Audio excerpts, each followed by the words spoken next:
आप देखेंगे शिव जी कौन है? शिव जी परम वैष्णव है। लेकिन क्या हुआ था, एक बार की बात है, जो दक्ष हैं, जानते होंगे आप, उन्होंने कहा था कि शिव जी की जो आंखें हैं वो बंदर जैसी है। जबकि आप देखेंगे शिव जी की आंखें कितनी सुंदर है। पर ऐसा कहने पर भी, ऐसा कहना भी अपराधी तो है। उन्होंने ऐसा कहा, ऐसा उन्होंने कहा और उनको अपराध लग गया। फिर क्या हुआ? उनकी गर्दन कट गई। तो प्रभु जी यही चीज समझाते हैं। पहले की बात है, प्रभु जी बता रहे थे कि ऐसी बात बोलनी ही क्यों है जिससे गर्दन ही कट जाए। कोई भी व्यक्ति कुछ बोल रहा है, आप सोचिए ना, बोलने, सिर्फ बोलने मात्र से ही तो उनकी गर्दन कट गई। उन्होंने कुछ ऐसा तो हाथों से तो कुछ नहीं किया था, उन्होंने बस मुंह से बोला कि आंखें बंदर जैसी, उसमें ही उनकी गर्दन कट गई थी। तो देखिए, इससे समझना क्या चाहिए कि कोई भी जो व्यक्ति है, नाम जप कर रहा है, वो वैष्णव है। तो जो नाम जप कर रहा है लेकिन उससे कुछ गलती भी हो रही है, पर अगर आप उसे करेक्शन नहीं दे सकते तो उनसे दूर रहिए। कोई मूर्खतापूर्ण बातें कर रहा है या कुछ ऐसा कार्य कर रहा है जो उसको नहीं करना चाहिए और हमारी बात वो सुनने वाला नहीं है, तो उनसे दूर ही रहना बेटर होगा। क्योंकि हम बचे पहले, हमारा अपराध होने से बचे, वो फर्स्ट है ना। सामने वाला नहीं सुन रहा है तो क्या ही कर सकते हैं। जैसे आप देखेंगे, जब किसी के घर में ही किसी को कोरोना हो गया तो क्या करते हैं, उस सदस्य को क्वारंटीन कर देते हैं। वैसे ही वो जो व्यक्ति है जो आपकी नहीं सुनना चाहता है, उसको भी आप अपने आप से क्वारंटीन कर दीजिए। As simple as that. और देखिए, इस पे एक और चीज है कि हमेशा डिस्क्रिमिनेशन पावर होना चाहिए कि जिनका आप संग कर रहे हैं, किनका आप संग कर रहे हैं। ये हमेशा डिस्क्रिमिनेशन पावर होना चाहिए। जिनका आप संग कर रहे हैं, क्या वो आपकी भक्ति के लिए अच्छा है, आपको प्रगति करने में हेल्प कर रहा है या नहीं। ऑफ कोर्स जो भक्त है वो अभक्तों के साथ तो नहीं रहते हैं, पर भक्त में भी, भक्तों के समूह में भी कुछ भक्त होते हैं जो कॉन्शियस नहीं होते वो बोल क्या रहे हैं। तो उनके प्रति अपराध ना बने, इससे अच्छा यही बेटर होता है कि उनसे दूर रहा जाए। ये चीज है। तो इसी से मुझे एक बात याद आ रही है, तो इस वजह से मैं यहाँ कह रही हूँ। जैसे आप देखेंगे सुबह का जो मॉर्निंग प्रोग्राम होता है, उसमें मंगला आरती के बाद में आरतीज गाई जाती है। तो उसी में एक माता जी थी, तो उनकी सेवा नहीं लगाई गई थी, एक दो दिन नहीं लगाई गई थी। और जो प्रभु जी डेली सेवा लगाते हैं, उन्होंने मुझे कहा था कि आप लगाइएगा। तो मैं लगा रही थी। तो उसमें 2 दिन उन माता जी की सेवा नहीं लगाई थी, मैं खुद की सेवा लगा रही थी कि मैं आई विल सिंग। तो जो माता जी थी वो रंज हो गई कि हाँ सही है, सारी सेवा आप ही लिया करिए, हम तो हमारे टेम्पल में ही आरती गा लेंगे, हमें नहीं आना अब ऑनलाइन। तो अब मेरा तो ऐसा कोई इंटेंशन भी नहीं था कि मैं उनको सेवा ना दूं। बट आप देखेंगे इस तरह से कोई भी जो भक्त है कब रंज हो जाए पता ही नहीं है। तो अब वो नहीं सुनना चाहते तो उनसे दूर रहिए। मैंने कुछ कहा नहीं, मैंने उनका मैसेज ही किया था, उन्होंने कॉल वॉल नहीं किया। मैंने सीन करके छोड़ दिया, मैंने कहा प्रभु जी मुझे सेवा नहीं चाहिए, आप ही संभालिए, आपका डिपार्टमेंट है। तो समझना चाहिए कि अपने आप को सेफेस्ट साइड रखना चाहिए हमेशा। इसी पर देखिए, प्रभु जी एक बार शेयर कर रहे थे, गिरिराज महाराज बता रहे थे, परम पूज्य गिरिराज महाराज, कि अगर कोई व्यक्ति आप देखते हैं निंदा करने के लिए उत्सुक भी है, पता है उसने क्या किया, पता है आपको, तो आप तुरंत कहिए क्या मेरा ये जानना जरूरी है। तो व्यक्ति कहेंगे नहीं जरूरी तो नहीं है, तो फिर रहने दीजिए, आप मुझे नहीं सुनना।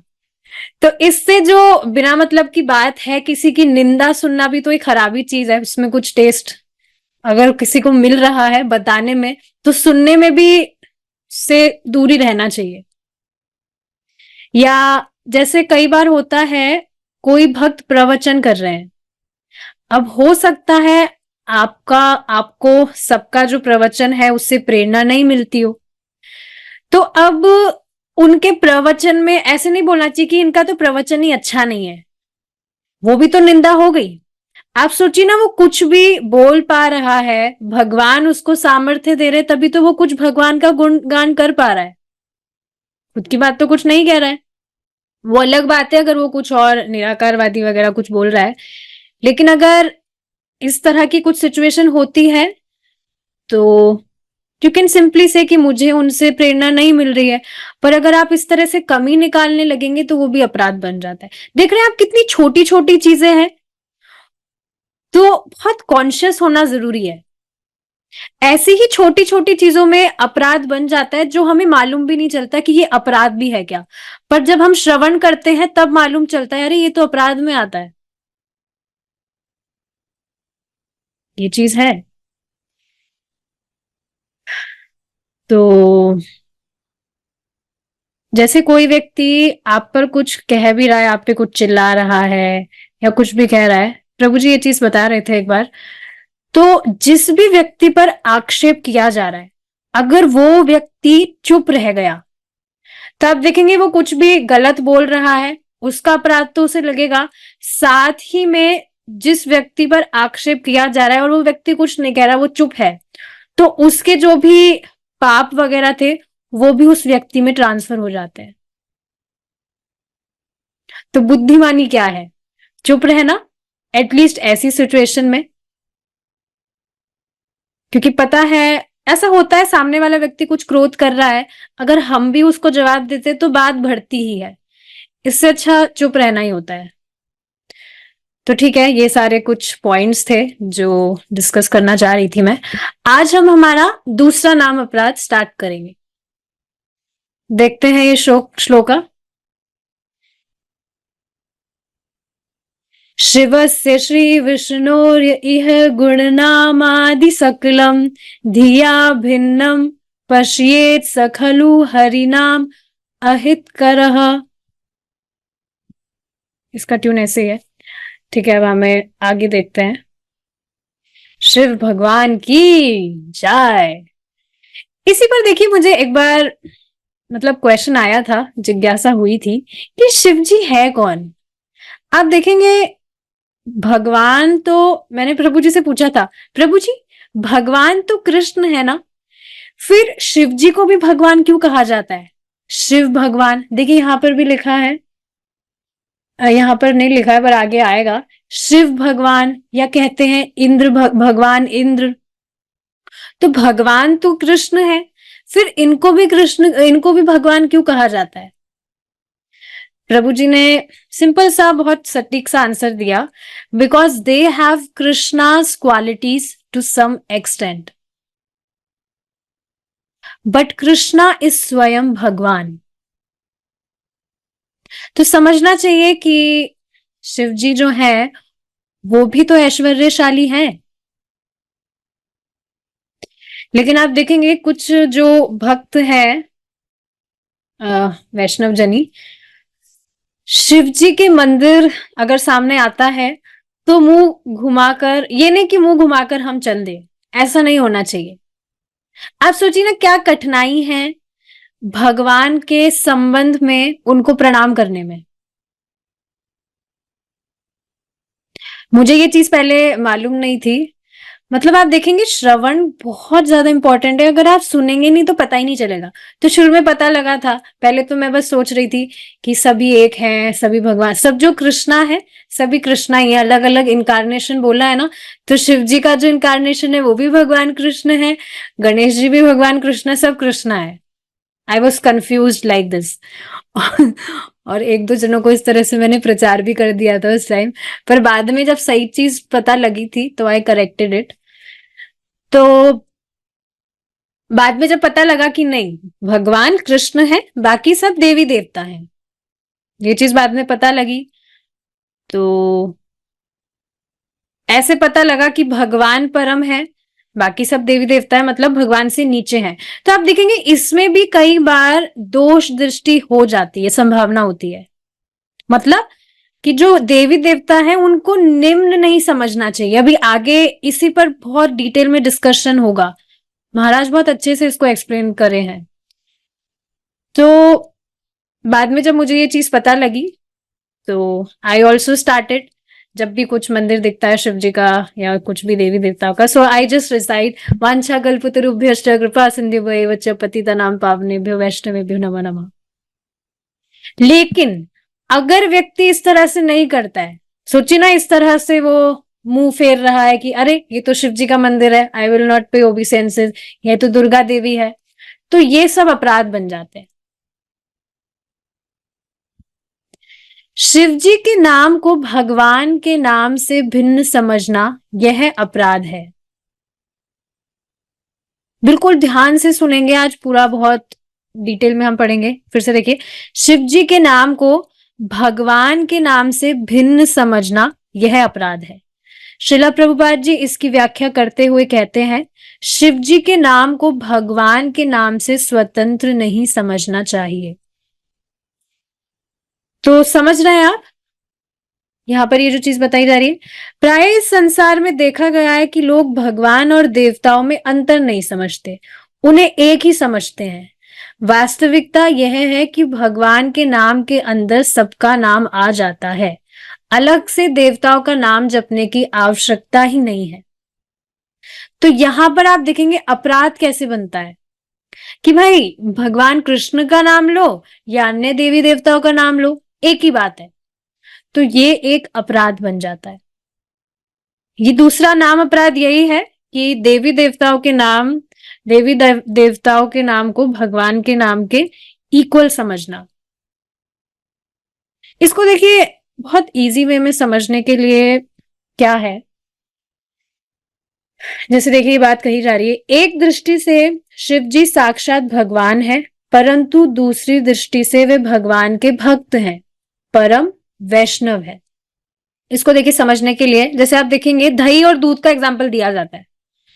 दूध से ही दही आता है, लेकिन दही दूध नहीं है,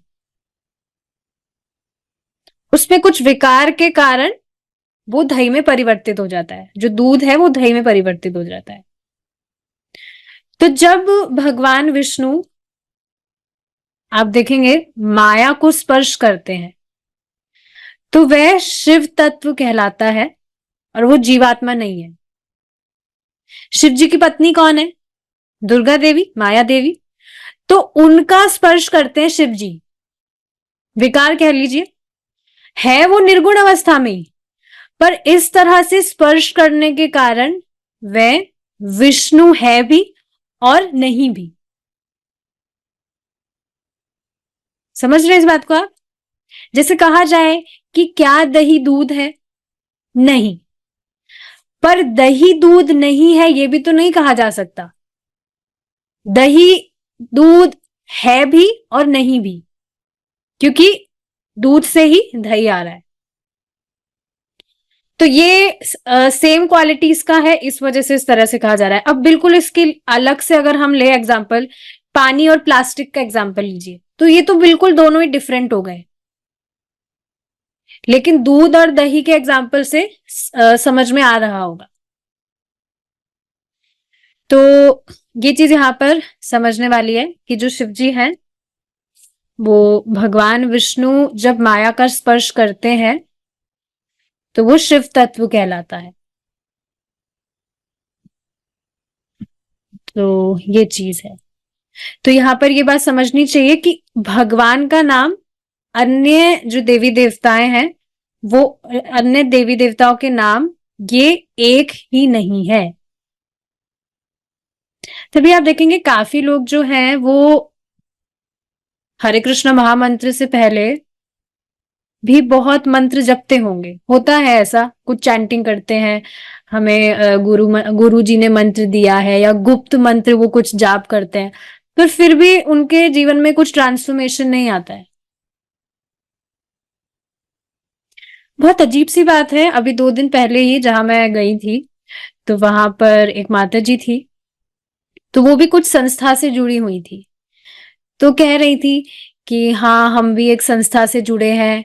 तो मैंने नाम पूछा, तो पता नहीं क्या पंथ, कौन सा पंथ बता रही थी वो।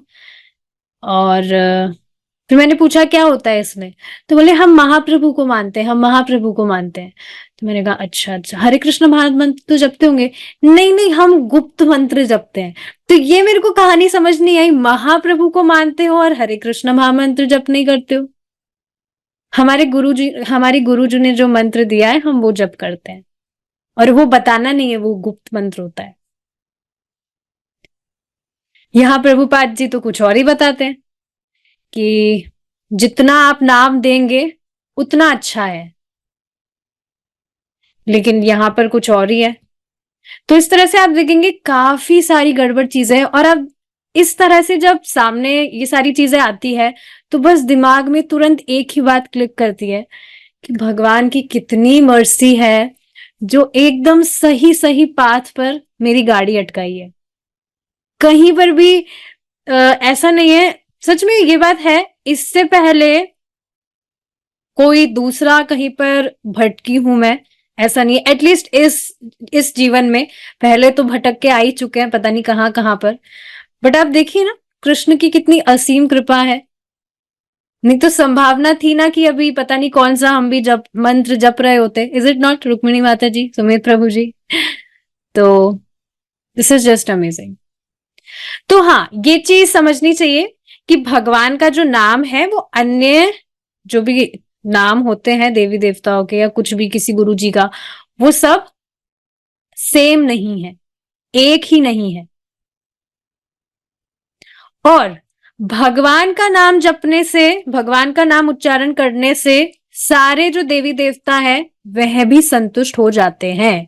इस वजह से कहा जा रहा है कि अलग से नाम जपने की और आवश्यकता ही नहीं है कि आप अलग से भी कुछ करें। आप खुद देखेंगे शिव जी ये बात श्रीमद् भागवतम में 4th कैंटो में बताते हैं। आगे आएगा, प्रभु जी अभी 3rd कैंटो पढ़ा रहे हैं, तो उसमें आप देखेंगे स्वयं शिव जी विष्णु मंत्र दे रहे हैं और कहते हैं कि वैष्णव मुझे बहुत प्रिय हैं और मैं वैष्णवों को बहुत प्रिय हूं। पर आप देखेंगे सामान्यता आजकल क्या हो रहा है कि कुछ जो लोग हैं वो कहते हैं कि शिव जी तो चिल्लम पीते हैं, या इस तरह से कुछ आपने सुना होगा। इस तरह की बातें करते हैं कि जो शिव जी है वो चिल्लम पीते हैं, सिगार पीते हैं, ऐसा कुछ है। और आप देखेंगे इस तरह का उन्होंने कुछ फोटो भी बनाया हुआ है, हुक्का सिगार ये सब कुछ पी पी रहे हैं, वो पीते हैं, वो उस फोटो में ऐसा दिखाया हुआ है। पर अगर आप देखें तो शास्त्र का उसमें कुछ भी आधार नहीं है। ये वास्तव में बहुत बड़ा अपराध है अगर कोई भी व्यक्ति इस तरह से शिव जी के विषय में कहता है। तो कुछ भी वो फोटोज वगैरह अपने मन से बना देते हैं, उसमें कुछ शास्त्र का आधार नहीं होता है, अपने मन से ही कुछ भी कर देते हैं। और उसके पीछे का कारण बताएं आपको ऐसा क्यों करते हैं? क्योंकि खुद को चिल्लम पीना है ना, खुद की इंद्रिय तृप्ति के लिए लोग ऐसा करते हैं। महाराज जी इस बात को समझा रहे थे कि शिव जी ने सिर्फ एक बार जो समुद्र मंथन है उस टाइम पर विष पिया था, पर लोग इस तरह से प्रचार कर रहे हैं कि जो शिव जी हैं वो नशा वगैरह करते हैं। तो ये बहुत ही भारी अपराध है वास्तव में, और खुद की इंद्रिय तृप्ति के लिए लोग ऐसा करते हैं कि भाई वो ऐसे कहते हैं कि वो शिव बाबा है जो कृष्ण के अंदर बैठ के गीता बोलते हैं। तो भाई खुद बाबा पीते हैं तो हम भी पियेंगे ना बाबा का प्रसाद। इस वजह से वो इस तरह का कुछ भी बना देते हैं। तो ये चीज समझनी चाहिए। इसी पर देखिए एक और बात मुझे याद आ रही है, महाराज जी समझा रहे थे कि एक कोई व्यक्ति थे, वो दुर्गा देवी को बकरा काटकर चढ़ाते थे। दुर्गा देवी के भक्त थे भाई। नहीं सॉरी, काली माता, नॉट दुर्गा देवी, सॉरी, काली माता के भक्त थे। तो उनको वो बकरा काट कर चढ़ाते थे।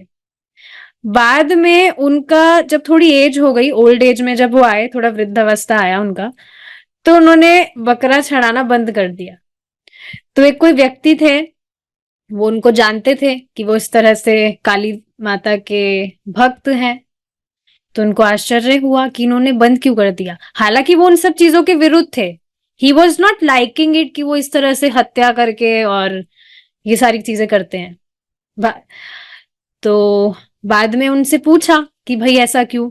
उन वो तो खुश हो रहे थे कि अब तो चलो इतने टाइम बाद ही सही, अब तो इनमें बुद्धि आई कि ये सब चीजें नहीं करनी चाहिए। तो बाद में उनसे पूछा कि भाई क्या बात है, आपने ये सब क्यों बंद कर दिया, आप तो काली माता के बड़े भक्त थे, फिर ये सारी चीजें क्यों। तो उन्होंने बताया कि अब जो मेरे दांत हैं वो नहीं रहे हैं, तो इस वजह से मैं नहीं चढ़ाता हूँ। तो महाराज यही चीज बता रहे थे कि जो काली माता है, क्या वो उस व्यक्ति के दांतों से उस बकरे को ग्रहण करती थी? पहली बात तो ये सारी चीजें है नहीं। ये लोग अगेन देखिए, अब देखिए यहाँ पे स्पष्ट आपको पता लग रहा है, उस व्यक्ति को खुद की इंद्रिय तृप्ति करनी थी, उसको खुद को मांस खाना था, इस वजह से वो इस तरह से कर रहा था। और स्पष्ट उसने कहा भी, अब मेरे दांत रहे नहीं तो मैं, तो अब काली माता खाकर क्या करेगी। पहले मेरे दांत थे तो काली माता भी बढ़िया आस्वादन कर रही थी, अब मेरे ही दांत नहीं रहे तो वो भी क्या करेंगी खाकर। तो इस तरह से लोग खुद की इंद्रिय तृप्ति के लिए इस तरह से देवी देवताओं को करते हैं। ऐसे एक और कोई देवी है, उनके वहां पर लोग शराब भी अर्पित करते हैं। यही है, राजस्थान में ही है कोई। तो आप देखिए, खुद की इंद्रिय तृप्ति के लिए लोग ऐसा ऐसा करते हैं।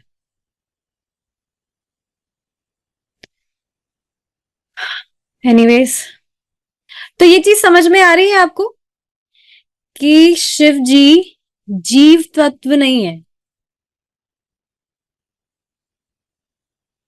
और ना ही पूर्ण रूप से कृष्ण के स्वरूप है। देखिए जैसे ये आगे बात भी कही जा रही है, शिव जी भगवान के ही स्वरूप हैं।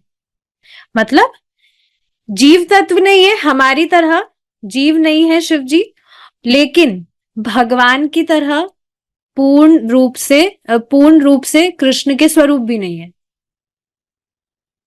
ये चीज है, शिव जी भगवान का ही स्वरूप है। किसी किसी समय में स्वयं भगवान ही शिव जी के रूप में प्रकट होते हैं, और किसी समय विशिष्ट व्यक्ति को नियुक्त करते हैं। देखिए अब यहां पर आप एक चीज समझ रहे हैं, संबंध ज्ञान शास्त्र ज्ञान से कितना भिन्न है। नहीं तो हम भी यही सोच रहे होते ना कि शिव जी, अरे शिव जी तो उनकी क्या पूजा वगैरह करना, वो तो चिल्लम वगैरह पीते हैं। और अगर इस तरह से व्यक्ति की धारणा होती, तो वैष्णव होने के बाद भी हम भगवान को प्रिय नहीं होते। अब पता लग रहा है शिव जी कौन है। तो ये चीज है जो समझना चाहिए। ठीक है, तो ठीक है, शिव जी भगवान के ही स्वरूप है।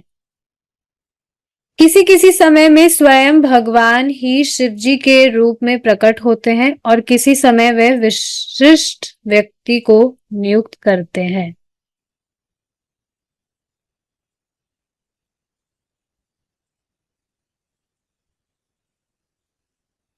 श्री चैतन्य चरितामृत में श्रीला कृष्णदास कविराज गोस्वामी वर्णन करते हैं कि जब भगवान स्वयं उस पद पर अपने को विस्तारित करते हैं, तब उन्हीं को सदाशिव कहा जाता है। उनमें और भगवान नारायण में कोई अंतर नहीं होता। लेकिन भगवान विष्णु जब किसी विशिष्ट जीव में आवेशित होते हैं, उनका शक्तावेश होता है, अर्थात किसी विशिष्ट जीव में भगवान संहार करने की शक्ति देते हैं। उन्हें शिव या रुद्र कहते हैं। ठीक है, इससे पहले कि हम आगे बढ़े, मुझे एक बात याद आ रही है। परम पूज्य वृंदावन चंद महाराज बता रहे थे कि आप सोचिए, किसी को सम्मान देने में आपका क्या कभी कुछ घटता है? कभी कुछ नहीं घटेगा। ये बात अभी मैं समझाऊंगी, मैं ये बात क्यों बता रही हूं। आप देखेंगे कोई बहुत बड़ा कर्मी व्यक्ति भी क्यों ना हो, अगर आप उसको भी प्रणाम करेंगे, वैसे तो करता नहीं है कोई, पर अगर आप उसको करते हैं, पर आपने अगर किया, तो उसके हृदय में भी तो भगवान है। जैसे सोचिए, प्रभु जी एक बार एग्जाम्पल दे रहे थे कि बलराम हॉल में प्रसाद वितरण हो रहा है। अब कोई बहुत योग्य व्यक्ति भी नहीं है, लेकिन अगर आपने उसको भी प्रसाद दे दिया, तो आपका क्या घटेगा? क्या आपको कुछ अपराध लगेगा? लेकिन अगर कोई बहुत बड़ा वैष्णव है और आपने उनको रोक दिया, तो लगेगा ना अपराध। तो सम्मान देने में कोई भी क्षति नहीं है, नहीं देने में बहुत बड़ा खतरा है। तो जैसे शिव जी के विषय में, जैसे ठीक है, पता लगता है कि भगवान कृष्ण है, तो यहाँ पर विशेषकर शिव जी की बात हो रही है, तो शिव जी के लिए कभी भी ऐसी भावना नहीं आनी चाहिए कि वो तो भगवान से कम है, तो हम उनको रेस्पेक्ट क्यों दें। बल्कि शिव जी से तो प्रार्थना करनी चाहिए कि आप इतने विरक्त हैं, आपका जो पूरा परिवार है वो सिर्फ हरि कथा में ही लगा रहता है, आपने तो घर तक नहीं बांधा, तो हमें भी आप इस तरह की रुचि दीजिए। We should pray, we can pray. जब भी हमें कुछ मंदिर वगैरह दिख जाता है, तो इस तरह से प्रे कर सकते हैं हम, क्या दिक्कत है। तो ये चीज है जो समझ में आनी चाहिए। एक बार फिर से पढ़ेंगे इसको। किसी किसी समय में स्वयं भगवान ही शिव जी के रूप में प्रकट होते हैं और किसी समय में विशिष्ट व्यक्ति को नियुक्त करते हैं। आप देखेंगे गीता में ये चीज लिखी है, मेंशन है, कि जो व्यक्ति है वो अपने अलग अलग गुणों से प्रभावित होकर उसी तरह से अलग अलग देवी देवताओं की आराधना करता है, पूजा करता है। पर एक जो वैष्णव है, वो भगवान के साथ साथ देवी देवताओं का भी आदर करते हैं, भगवान का संबंध देखकर, और उनकी निंदा नहीं करते। निंदा पता है किनकी की जाती है? जो कहते हैं कि तुम भगवान की शरण में मत जाओ, तुम भगवान विष्णु की शरण में नहीं, मेरी शरण में आओ। निंदा तो क्या, लेकिन आप देखेंगे बहुत बहुत बड़ा दोष है कि या भगवान को निराकार कह रहे हैं। ऐसे लोगों को तो बहुत डांट पड़नी चाहिए, क्योंकि वो शास्त्र विरुद्ध बातें कहते हैं। और सिद्धांत के विरुद्ध अगर कोई बात करता है, उसका अगर खंडन हम करते हैं, तो वो निंदा में नहीं आता है। क्यों? क्योंकि लोगों को सद्मार्ग पर लाने के लिए वो सारी चीजें बताई जाती है।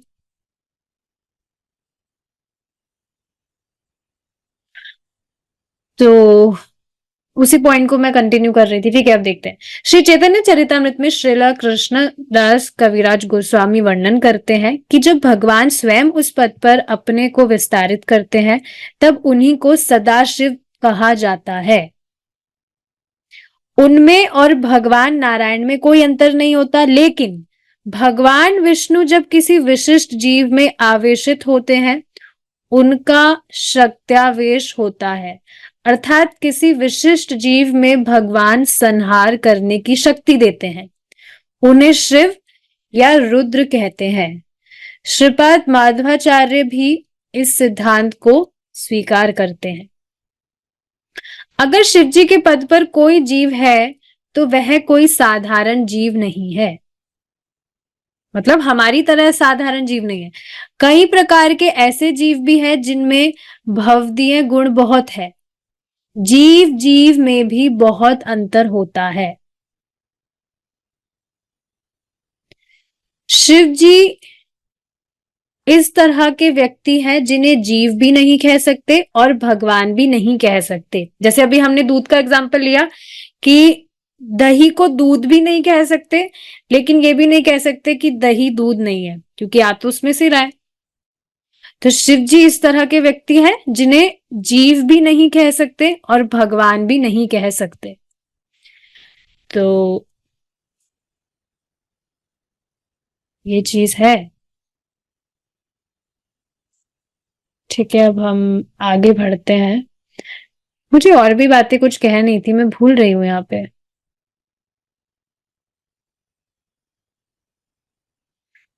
एनीवेज लेट्स सी, यहाँ पे ये श्लोक है। माया संग विकारी रुद्र भिन्न भिन्न रूपा, जीव तत्व नाहे नाहे कृष्णेर स्वरूपा। माया संग विकारी रुद्र भिन्न भिन्न रूपा, जीव तत्व नाहे नाहे कृष्णेर स्वरूपा। तो स्पष्ट है क्या कहा जा रहा है कि जो रुद्र है वो माया का संग करते हैं, मतलब ये विकार है। और भिन्न भिन्न रूपा मतलब कि वो भगवान भगवान है भी और भगवान नहीं भी है।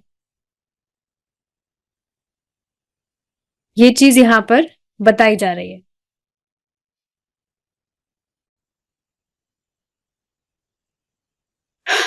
हाँ, तो देखिए ये श्लोक समझेंगे। माया संग विकारी रुद्र मतलब जो रुद्र है वो माया का संग करते हैं, तो वो एक विकार है। माया का संग करने के कारण कुछ विकार से युक्त रहते हैं। भिन्न भिन्न रूपा मतलब भगवान से अलग भी है पर अलग नहीं भी है। ये चीज यहां पर बताई जा रही है। इस वजह से आप देखेंगे उनका अपमान नहीं करना चाहिए, उनका सम्मान ना करना ये भी बहुत बड़ा अपराध है। तो ये चीज बहुत इंपॉर्टेंट है जो समझने वाली है। और इसी तरह का तो जो समाज है वो प्रचार कर रहा है कि वे तो चरस पीते हैं, वो तो गांजा पीते हैं। ये वास्तव में बहुत बहुत गलत बात है। जो भी हमने डिस्कस किया इस तरह का, वो फोटो वगैरह भी कुछ बनाते हैं, तो ये बहुत गलत चीज है। ठीक है, जीव तत्व ना ही मतलब जीव तत्व नहीं है, ना है कृष्ण रस स्वरूपा, और ना ही पूर्ण रूप से कृष्ण के स्वरूप है।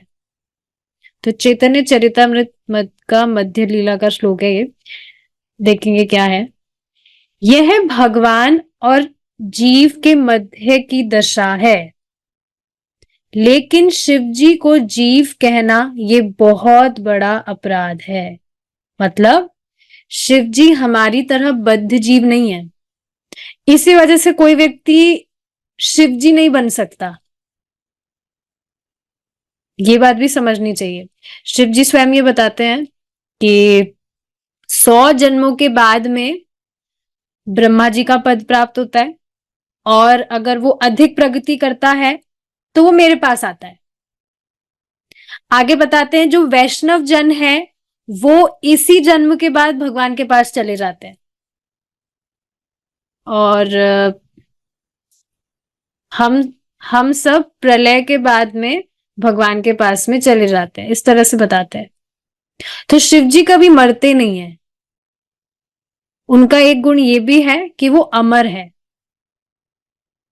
तो कोई भी व्यक्ति जो है वो शिव जी नहीं बन सकता। ब्रह्मा जी कोई बन सकता है, बाकी देवी देवता भी वो बन सकता है, पर कोई शिव जी नहीं बन सकता, कि उनका ये गुण है कि वे अमर है।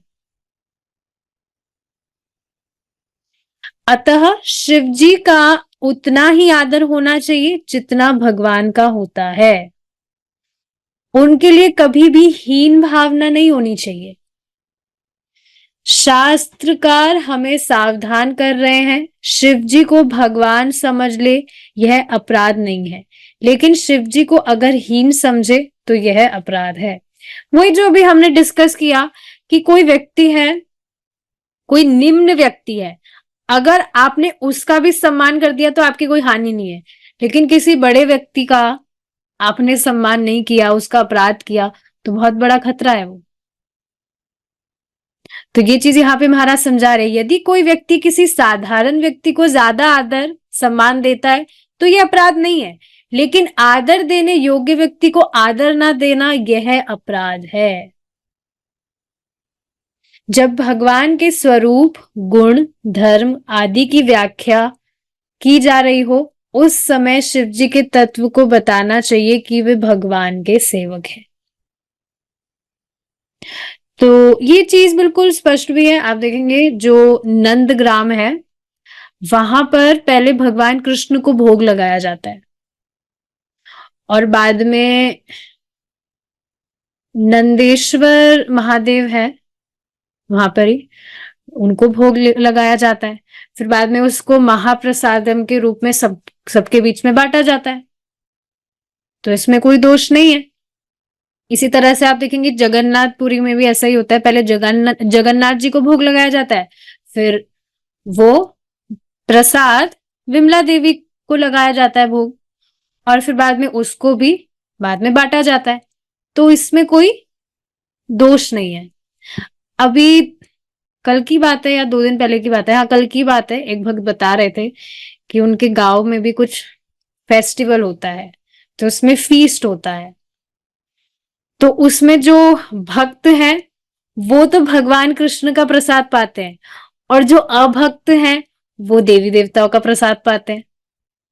तो मुझे ये बात समझ नहीं आई कि अरे भाई, अभक्तों को तो विशेष रूप से भगवान का प्रसाद देना चाहिए ना, उनको तो ज्यादा जरूरत है भगवान के प्रसाद की। Is it not? तो अगर देखिए वहां पर ठीक है, विलेज में जो भी रहते हैं, अगर वो इस चीज को नहीं भी समझ पा रहे हो तो आप तो समझते हैं ना। आप कैसे भी चुपके से भगवान का जो भोग है, भगवान का जो प्रसाद है, मिक्स कर सकते हैं, क्योंकि आप कुछ गलत काम नहीं कर रहे हैं। चोरी चुपके से भी अगर सही काम किया जाए तो वो गलत नहीं है। जैसे प्रभु जी आज कल की क्लास में बता रहे थे, परसों जो गीता की क्लास हुई थी, कि जैसे योगा प्रभु जी करते हैं, और माता जी को भी अगर जबरदस्ती योगा करा दिया गया, जैसे उन्होंने बिना मन के किया हो, जबरदस्ती किया हो, लेकिन फायदा तो उनको हुआ ना। उसी तरह से गीता किसी को जबरदस्ती भी पढ़वा दिया आपने, श्लोक जबरदस्ती उसे सुनवा दिया, तो उसका लाभ भी उसे होगा। तो ये कोई गलत काम नहीं है। अगर आप चोरी चुपके से भी कर रहे हैं तो वो गलत काम नहीं है। इवन आई डिड दिस, मैंने किया था पहले नवरात्रि के टाइम पर, घर में तो सब करते हैं पूजा, तो मैंने भगवान का जो प्रसाद था वो ही प्लेट में दे दिया था कि हाँ आप ये भोग लगाओ। बाद में घर वालों को भी बात समझ आई, and they are also following this ritual. पहले भगवान कृष्ण को भोग लगाते हैं, फिर बाद में देवी देवताओं में भी मन अटका हुआ है तो कोई बात नहीं, उनको भी वो भगवान का प्रसाद ऑफर करते हैं। आप देखेंगे पुराने जो लोग हैं वो पुरानी शुरू से काफी सारी चीजें जो फॉलो करके आ रहे हैं, तो एकदम से उनको कोई नई चीज बताई जाए तो वो समझ नहीं पाते उसको।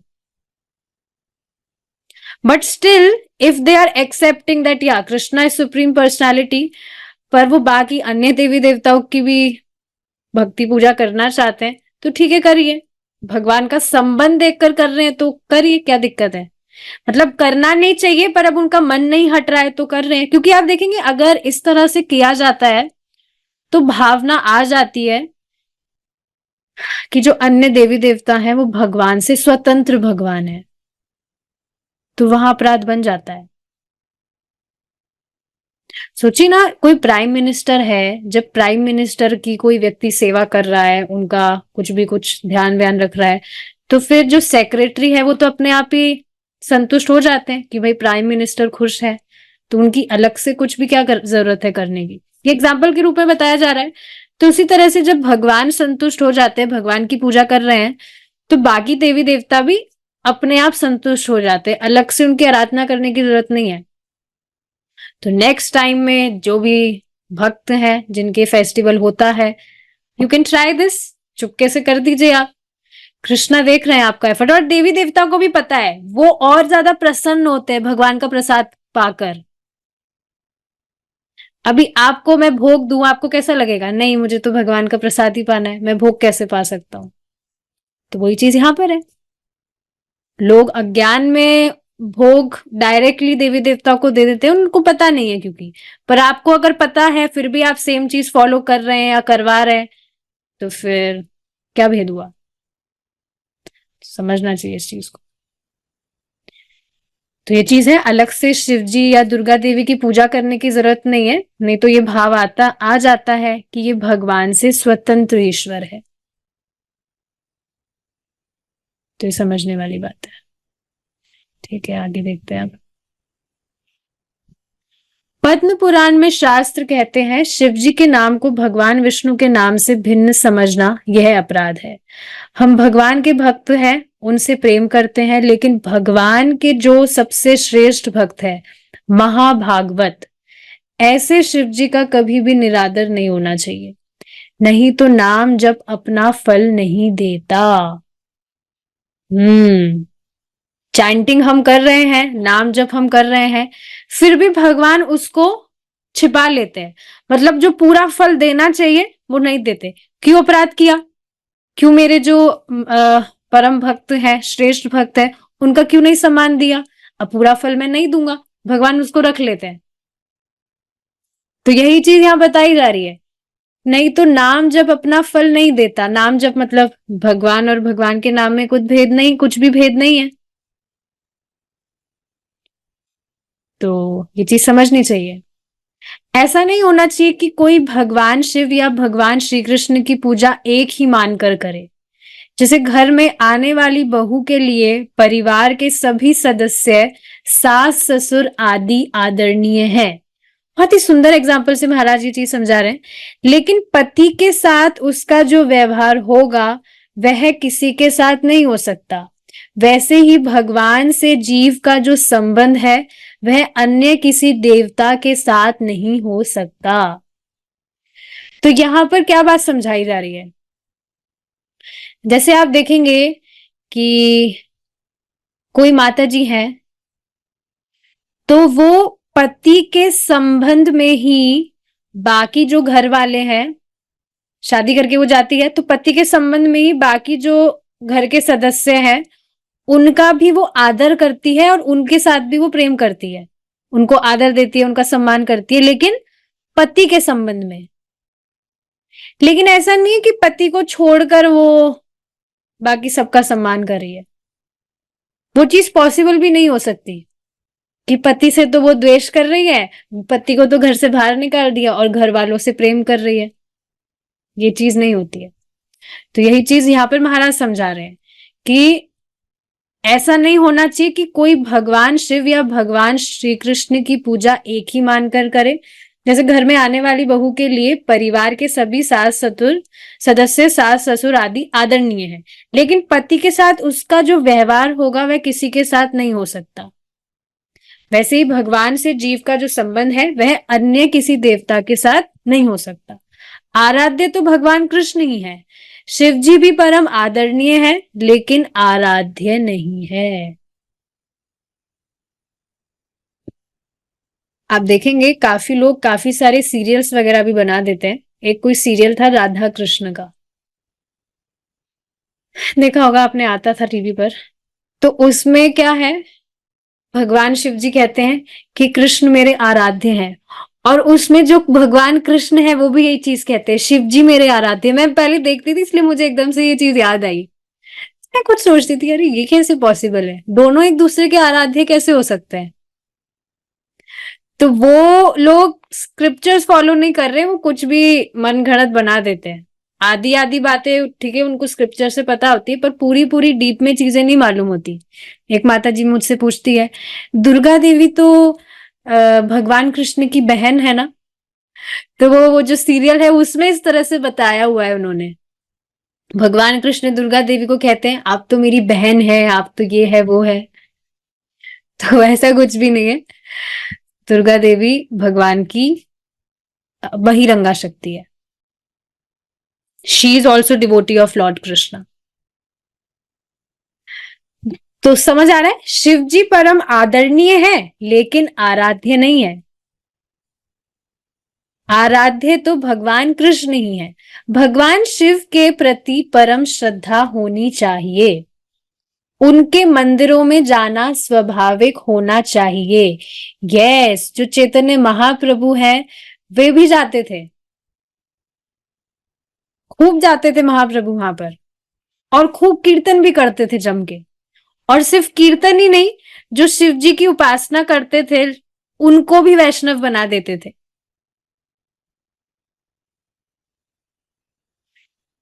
तो ये चीज है। समझनी चाहिए ये चीज कि भगवान शिव के प्रति परम श्रद्धा होनी चाहिए। किस रूप में? कि वह महान वैष्णव है, आशीर्वाद देंगे हम, तो हम भी भक्ति में बहुत प्रगति करेंगे। भगवान शिव गुरु हैं। अगर भगवान शिव को गुरु मानकर उनसे सहायता मांगी जाए तो वे सब तरह से सहायता करते हैं, जैसे उन्होंने मार्कंडे जी को भगवान की भक्ति दी है। इसमें देखिए मेरे को एक और चीज याद आ रही है। एक बार कोई माता जी थी, तो वो महाराज से पूछती हैं कि मैं पहले शिव जी की पूजा करती थी। उनके जो वो खुद जो है माता जी, उनके पूरे जो परिवार वाले हैं, वो शिव जी की पहले आराधना करती थी।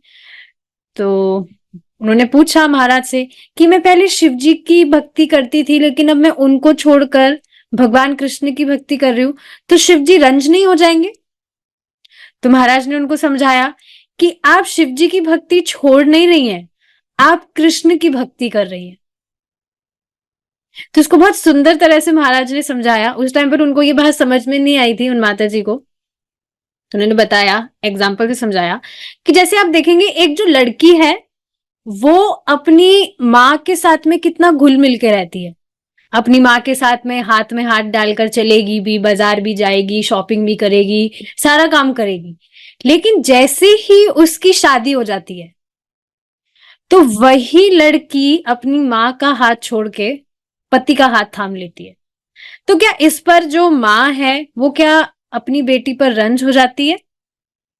नहीं, बल्कि आप देखेंगे अगर कुछ कारण से जो बेटी है वो अगर मायके आ भी जाती है तो माँ ही क्या बोलती है कि नहीं नहीं जाओ बेटा, अब ज्यादा दिन यहाँ रुकना ठीक नहीं है, पति की सेवा करो, उनको खाना बनाने में दिक्कत होगी कि नहीं। तो माँ तो यहाँ पर रंज नहीं हो रही, तो माँ की सेवा छोड़ी नहीं है, लेकिन पति की सेवा स्वीकार कर रही है। तो ये चीज है कि जब हम भगवान की सेवा करते हैं तो ऐसा नहीं है कि बाकी देवी देवताओं का उससे अनादर हो रहा है। चाहे से आप पहले उनकी भक्ति कर रहे हो, लेकिन भगवान की भक्ति कर रहे हैं तो बाकी देवी देवता रंज नहीं होते, बल्कि वो प्रसन्न होते हैं। क्योंकि आप देखेंगे पहले कोई भी जो व्यक्ति है वो देवी देवताओं की उपासना क्यों करेगा? क्योंकि उसको कुछ चाहिए होता है।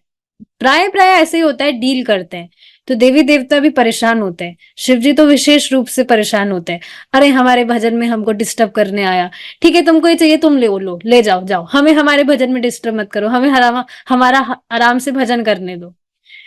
तो इस वजह से आप देखेंगे जब व्यक्ति भगवान की भक्ति करने लगता है, भगवान कृष्ण की, तो उसको बुद्धि भी आने लगती है कि इन सब चीजों से कुछ नहीं है, इन सब चीजों में कुछ नहीं रखा है, भक्ति करो और भगवान के पास जाओ। तो ये सारी चीजें समझने वाली है। ठीक है, हमारी जो क्लास है बहुत लेंदी हो जाएगा। अभी जो डिस्कशन है सेकंड नाम अपराध का वो काफी बचा है, बट हम इसको सेकंड पार्ट में रखेंगे। Will stop here now.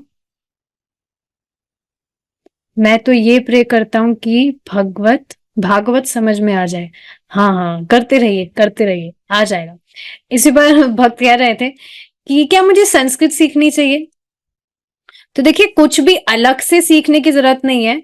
आप गीता भागवतम पढ़ते रहिए। अगर आपकी इच्छा है कि आपको संस्कृत सीखनी है तो गीता भागवतम पढ़ते पढ़ते संस्कृत अपने आप आपको समझ में आने लगेगी। तो ये चीज है। ठीक है, will stop here now. Srila Prabhupada की जय। निताई गौर प्रेमानंदे। हरि बोल।